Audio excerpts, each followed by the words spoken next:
ಮುಖ್ಯಮಂತ್ರಿಗಳು ರೈತರ ಮೇಲೆ ಕೇಸನ್ನ ದಾಖಲು ಮಾಡಿ ಅವ್ರನ್ನ ಬೆದರಿಸಿ ಹೆದರಿಸಿ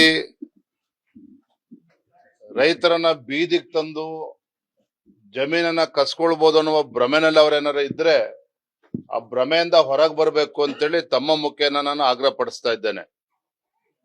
ಒಬ್ಬ ರಾಜ್ಯದ ಮುಖ್ಯಮಂತ್ರಿಗಳಾಗಿ ರೈತರ ಸಂಕಷ್ಟಕ್ಕೆ ಸ್ಪಂದನೆ ಮಾಡಬೇಕಾಗಿರ್ತಕ್ಕಂಥ ಕರ್ತವ್ಯ ಅವ್ರ ಮೇಲಿದೆ. ಈ ರೀತಿ ದಬ್ಬಾಳಿಕೆ ಮಾಡೋದಕ್ಕಲ್ಲ ನೀವು ರಾಜ್ಯದ ಮುಖ್ಯಮಂತ್ರಿಗಳಾಗಿರುವಂತದ್ದು. ಹಾಗಾಗಿ ಈಗಲೂ ಕೂಡ ಕಾಲ ಮಿಂಚಿಲ್ಲ, ಜನ ಬೀದಿಗಿಳಿದಾಗಿದೆ. ಇವತ್ತು ಬಿಡದಿ ವಿಚಾರದಲ್ಲಿ ಟೌನ್ಶಿಪ್ ಬಗ್ಗೆ ತಲೆ ಕೆಡಿಸ್ಕೊಳ್ದೇನೆ ಉತ್ತರ ಕರ್ನಾಟಕದ ಅಭಿವೃದ್ಧಿ ಬಗ್ಗೆ ತಲೆ ಕೆಡಿಸ್ಕೊಳ್ಳಿ. ಇಲ್ಲಿ ಬಂದು ಫೋಟೋ ಹೊಡಿಸ್ಕೊಂಡು ಲಿಂಗು ಕೈಲಿಡ್ಕೊಂಡು ಶಿವಪೂಜೆ ಮಾಡಿ ಇವೆಲ್ಲ ಕಪಟ ನಾಟಕವನ್ನ ಬದಿಗಿಟ್ಟು ಕಲ್ಯಾಣ ಕರ್ನಾಟಕ ಆಗಲಿ ಕಿತ್ತೂರು ಕರ್ನಾಟಕದ ಬಗ್ಗೆ ತಲೆ ಕೆಡಿಸ್ಕೊಳ್ಳಿ, ರೈತರ ಬಗ್ಗೆ ತಲೆ ಕೆಡಿಸ್ಕೊಳ್ಳಿ. ರೈತರ ಇವತ್ತು ಆದ್ಯತೆ ರಾಜ್ಯದ ಮುಖ್ಯಮಂತ್ರಿಗಳಿಗೆ ಕಾಂಗ್ರೆಸ್ ಸರ್ಕಾರಕ್ಕೆ ಆಗ್ಬೇಕೇ ವಿನಃ ಟೌನ್ಶಿಪ್ಗಳಲ್ಲ. ಟೌನ್ಶಿಪ್ ಅಗತ್ಯತೆ ಇದೆಯಾ? ಖಂಡಿತ ಅಗತ್ಯತೆ ಇದೆ. ಆದ್ರೆ ರೈತರ ಜಮೀನನ್ನ ಕಸ್ಕೊಂಡ್ ಮಾಡೋದಕ್ಕೆ ಸಾಧ್ಯ ಇಲ್ಲ. ನಿಜವಾಗ್ಲೂ ಕೂಡ ನೀವು ಅಭಿವೃದ್ಧಿಯ ಬಗ್ಗೆ ಕಾಳಜಿನೇ ಆಗಿದ್ರೆ ಬೆಂಗಳೂರು ಅಭಿವೃದ್ಧಿ ಆದ್ರೆ ಇಡೀ ರಾಜ್ಯದ ಅಭಿವೃದ್ಧಿಯನ್ನ ಭ್ರಮೆನಲ್ಲಿ ಇವತ್ತು ಕಾಂಗ್ರೆಸ್ ಸರ್ಕಾರ ಏನಿದೆ ಅದರಿಂದ ಹೊರಗೆ ಬಂದು ಉತ್ತರ ಕರ್ನಾಟಕದಲ್ಲಿ ಯಾವ ರೀತಿ ಅಭಿವೃದ್ಧಿ ಪಡಿಸಬೇಕು ಅದ್ರ ಕಡೆ ಗಮನ ಹರಿಸಲಿ.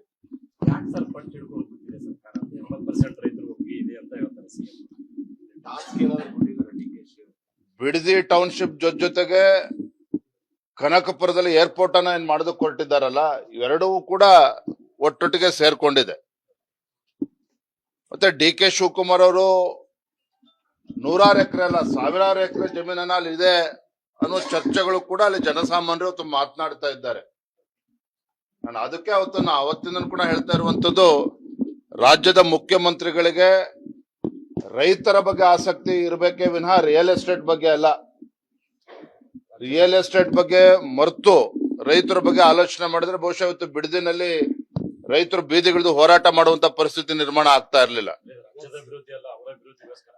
ಖಂಡಿತ ರೀ, ನಿಮ್ಗೆ ಏನು ಅನುಮಾನ ಬೇಡ. ಅಂದೆ ಮುಖ್ಯಮಂತ್ರಿಗಳ ಆದ್ಯತೆ ಏನು ಅಂತೇಳಿ ಇದ್ರಲ್ಲೇ ಗೊತ್ತಾಗ್ತದೆ. ಮುಖ್ಯಮಂತ್ರಿಯಾಗಿ ಅಧಿಕಾರ ಸ್ವೀಕಾರ ಮಾಡ್ಕೊಳ್ತಿದ್ದಂಗೆ ಬಿಡದಿ ಟೌನ್ಶಿಪ್ ನೆನಪಾಗ್ತದೆ. ಮುಖ್ಯಮಂತ್ರಿಗಳಾಗಿ ಅಧಿಕಾರ ಸ್ವೀಕಾರ ಮಾಡ್ಕೊಳ್ತಿದ್ದಂಗೆ ಕನಕಪುರದಲ್ಲಿ ಏರ್ಪೋರ್ಟ್ ಬಗ್ಗೆ ತಲೆ ಕೆಡಿಸ್ಕೊಂಡಿದ್ದಾರೆ. ನಾನು ಇದ್ರ ಬಗ್ಗೆ ಮುಖ್ಯಮಂತ್ರಿಗಳ ಪತ್ರವನ್ನು ಕೂಡ ಬರೆಯೋನಿದ್ದೇನೆ. ಇವತ್ತು ನಿಜವಾಗ್ಲೂ ಕೂಡ ಏರ್ಪೋರ್ಟ್ ಆಗ್ಬೇಕಾದ್ರೆ ಬೆಂಗಳೂರು ಮತ್ತೆ ತುಮಕೂರು ಆಜುಬಾಜಿನಲ್ಲಿ ಆಗ್ಬೇಕಾಗ್ತದೆ. ಉತ್ತರ ಕರ್ನಾಟಕಕ್ಕೂ ಕೂಡ ಇದರಿಂದ ಲಾಭ ಆಗ್ತದೆ. ಸೊ ಏರ್ಪೋರ್ಟ್ ಅಲ್ಲಿ ಶಿಫ್ಟ್ ಆದ್ರೆ ಆಟೋಮೆಟಿಕ್ ಆಗಿ ಬಿಡದಿ ಬಗ್ಗೆನೂ ಕೂಡ ಅವ್ರ ಆಸಕ್ತಿ ಕಡಿಮೆ ಆಗ್ತದೆ ಮುಖ್ಯಮಂತ್ರಿಗಳಿಗೆ. ಯಾವ್ದ್ರ ಬಗ್ಗೆ ಮಧ್ಯಸ್ಥಿಕೆ ವಹಿಸಬೇಕು? ಮುಖ್ಯಮಂತ್ರಿಗಳು ಮೊದಲು ಅವರ ಆದ್ಯತೆಯನ್ನ ಸ್ಪಷ್ಟಪಡಿಸಬೇಕು.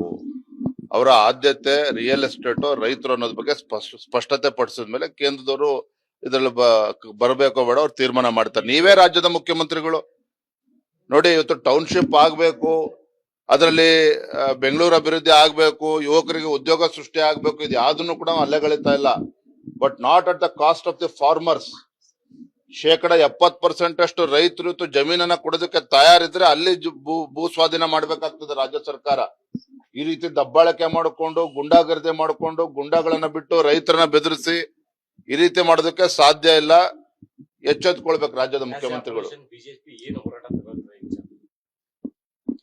ಭಾರತೀಯ ಜನತಾ ಪಾರ್ಟಿ ಇದನ್ನ ನಾವು ಗಂಭೀರವಾಗಿ ತೆಗೆದುಕೊಂಡಿದ್ದೇವೆ.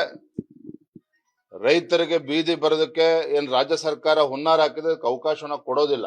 ಖಂಡಿತ ನಾವು ರೈತರ ಪರವಾಗಿ ನಾವು ಇರ್ತೇವೆ. ಕೇಂದ್ರ ಕಾರಾಗೃಹದಿಂದ 3 ಸದಾ ಕೈದಿಗಳು ನಿನ್ನೆ ಮಧ್ಯರಾತ್ರಿ 3 ಗಂಟೆಗೆ ಲಾಕಪ್ ನಿಂದ ಎಸ್ಕೇಪ್ ಆಗಿದ್ದಾರೆ. ರಾಜ್ಯದ ಗೃಹ ಸಚಿವರಾಗಿರುವಂತಹ ಪ್ರಿಯಾಂಕ ಖರ್ಗೆ ಅವರು ಸದ್ಯ ಈಗ ಅಮೆರಿಕ ಮತ್ತೆ ಇರಾನ್ ಮಧ್ಯೆ ಯುದ್ಧ ನಡೀತಾ ಇದೆ, ಅದ್ರ ಬ್ಯುಸಿಲಿ ಇದ್ದಾರೆ. ಸೊ ಆದಷ್ಟು ಬೇಗ ಅದನ್ನ